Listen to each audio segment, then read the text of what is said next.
Bakit nyo kasi hinahayaan pumarada sa pedestrian crossing? Marami kayo sila sir, bisita sir, yung chin sir. Sa UP po ako gwarda sir. PWD po kasi yan sir. Okay, pero bakit hinahayaan nyo nga sa pedestrian crossing? Wala naman po kasing gaano dumadaan dito sir sa amin sir. So pag walang dumadaan dito, pwede na natin tayo mag-a-adjust na lang. Hindi naman po kasi yung pedestrian po dito, dapat po dito po talaga yan. Sino gumawa? Mali nga po. O yun ang problema, hindi naman natin pwede i-adjust yan. Po yun sir. O dapat, pero kayo nagbabantay. Oo, kami So it's your responsibility. Sa JIT po yan sir. Hindi. Sa UP po ako Hindi. gwarda. Pero yun nga, premises na to ng CHED eh. Diba? Ay, premises na to ng UP. Diba? Kaya pinapaliwanag ko sa'yo, bilang 5'9", ikaw ang may responsibilidad, di ba? So, dapat binabanti nyo. Eh bakit kasi yung iba pwede na parada na maayos, di ba? PWD kasi yan sir. Sige sir, ano din na? Hindi na namin pinapalayo. Hindi, edi sana dyan yung pinaangat na lang. Wala naman. Construction ka din kasi yan sir, kaya kailangan din namin yung sir. Hindi, itong adventure. Yan sa pwesto ng adventure, di ba? Kasi kahit PWD yan, hindi pa rin pwede sa pedestrian. Ano ba to?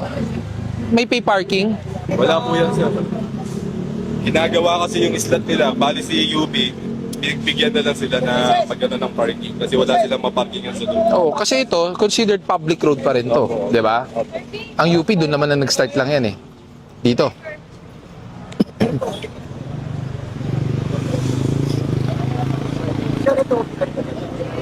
Dapat ayusin niyo yan. Tsaka dapat hindi kayo nagpapapayag ng park ng ganun, double. Dapat yan, kung gusto nyo, nandoon, tapos dito, since nakasara naman yung gate, park nyo doon. Then sir, may mga ito mga yung mga matatagal na mga ito madali lang tawagin eh. Lagi silang loaded doon pag maraming bisita. Kaya nakaganyan yan. Diskarte na yan. Hindi nga. Diskarte nila, pero kayo nagbabantay. So dapat kayong mag-guide. 'Di ba? Nasa windshield po yung ticket nyo. Kasi for towing po dapat yan. Sabi mo, di ba? Sabi ko, sa loob kasi mga pedestrian eh. Sige, okay lang. Pasok mo na yan. Ako na may gawa. Hindi. Sige. Sinabihan ko na rin yung mga guard. Baka ano eh. Sinabihan ko na rin na wag sila magpa-park dito.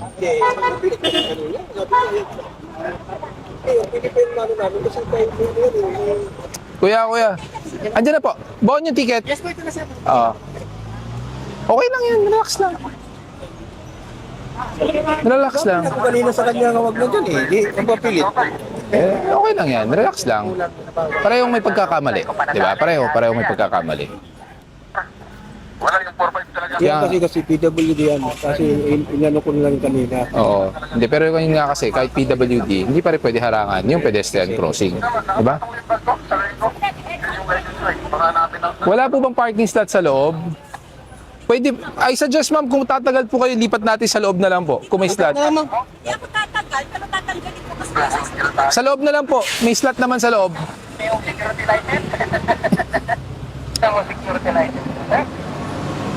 Yan. Balikin nyo dito yan. Pabalikin nyo dito kamo. Huwag na siyang tumakbo.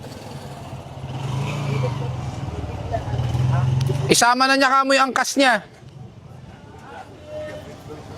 Isama na niya yung angkas niya kamo dito. Halika na.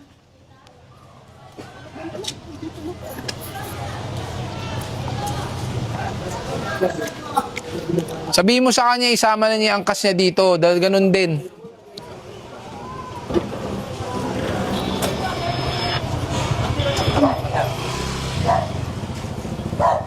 Ikaw naman, no? Ikot ka pa.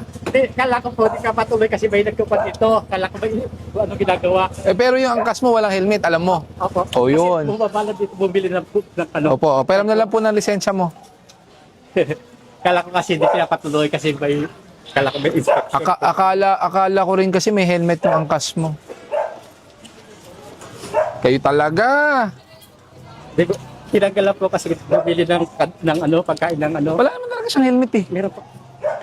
Ano? Bumili lang po ng ano, bumili na lang pagkain ng pusa. Oh. Nakakabit ba plaka? Parang hindi niya plaka yan. Meron? Okay. Kawawa naman to. Ba't hinagis ni Mrs.? Nung Biyernes lang. Bati na ba kayo? Alam mo ang gawin mo. Pag uwi mo mamaya, kausapin mo. Humingi ka ng pasensya, di ba? Pag may pagkakamali, tanggapin natin. Tapos, tuturuan kita. Saglit lang. Pero bakit basag-basag yung cellphone mo? Pasok mo nga dito konti para hindi ka mahagip. Sige. Kawawa naman to. Ba't hinagis ni Mrs.? Ba't mo inaway? Alam ko na. Nahuli ka, no? Kawawa naman to. Tagalin mo nga. May booking ka na ba? Wala pa? Wala pa. Kawawa naman to. Patayin ko muna, ha? Kawawa naman tong cellphone na to. Oh. Basag. Kailan to binato? Ha? Nung Biyernes lang. Bati na ba kayo? Sa ngayon? Hindi pa sa ngayon. Alam mo ang gawin mo, pag uwi mo mamaya, kausapin mo. Humingi ka ng pasensya, di ba? Pag may pagkakamali, tanggapin natin. Tapos, tuturuan kita. Saglit lang.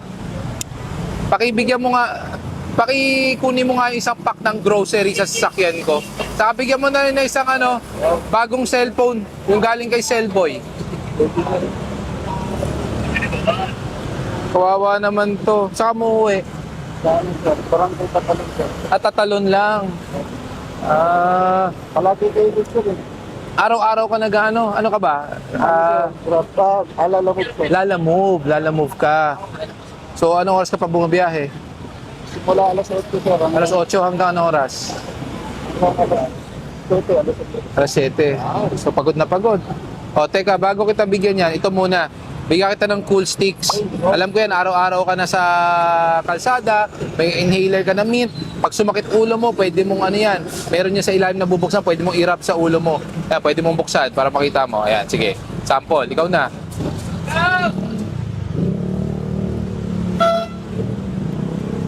Ayan. O, may inhaler ka na para pag medyo gusto mo ng ginhawa sa polusyon.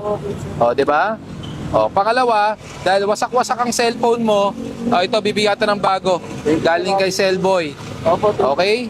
O, ito paper bag. At dahil tutulungan kita na magkaayos kayo ni Mrs. Humingi ka ng tawad, ha? Akin na yung grocery. O, konting tulong na rin dahil alam ko medyo mataas ang gasolina para may konting grocery ka. Spaghetti, fruit cocktail, noodles, canned goods, o may t-shirt ka pa. Thank you sir. Ayan, bigay mo kay Mrs. yan, ha? Yung mga ganong rider, yung mga lumalaban araw-araw. O yung cellphone mo, baka maiuwi ko. Sige ka. Thank you so much sir. Dito pa post ko po mamaya sir. Sige lang. O, sana magkabati na kayo ni Mrs., ha? Opo sir.